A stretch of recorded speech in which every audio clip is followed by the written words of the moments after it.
എല്ലാവർക്കും നമസ്കാരം. എന്നെക്കുറിച്ച് തന്നെ എന്നെ പരിചയപ്പെടുത്തേണ്ട കാര്യമില്ല. എന്നാലും തുടക്കത്തിൽ രാജേഷ് പറഞ്ഞു ഞാൻ ഒരുപാട് സ്ട്രഗിളിലൂടെ വന്ന ആളാണ്.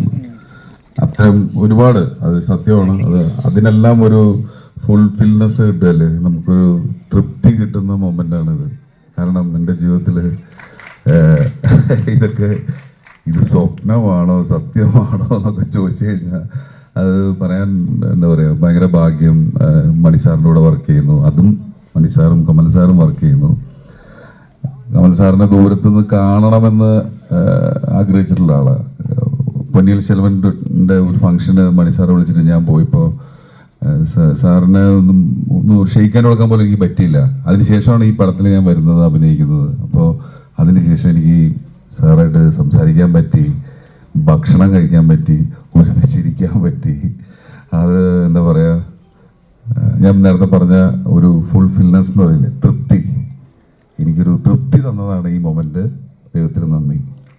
Thank you. അതുപോലെ Gopalan sir, thank you sir. നമുക്കൊക്കെ തരുന്ന സപ്പോർട്ട് ഭയങ്കരമാണ്, അതിനും നന്ദി. കൂടെയുള്ള അശോകായാലും ഇവരെല്ലാവരും സുഹൃത്തുക്കളാണ്. ഞങ്ങൾ രണ്ടുപേരും ഒരുമിച്ച് അഭിനയിച്ചിട്ടുണ്ട്, പക്ഷെ ഞങ്ങൾ അഭിനയിച്ചിട്ടില്ല.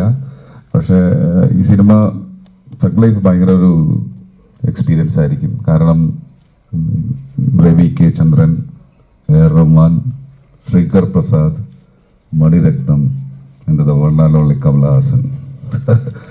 ഇവര് വരുന്നൊരു സിനിമ എന്ന് പറയുമ്പോൾ നമ്മളിപ്പോൾ ഇങ്ങനെയൊന്നും പ്രൊമോട്ട് ചെയ്തില്ലെങ്കിൽ പോലും അത് നമ്മൾ കൊണ്ടാടുമോ.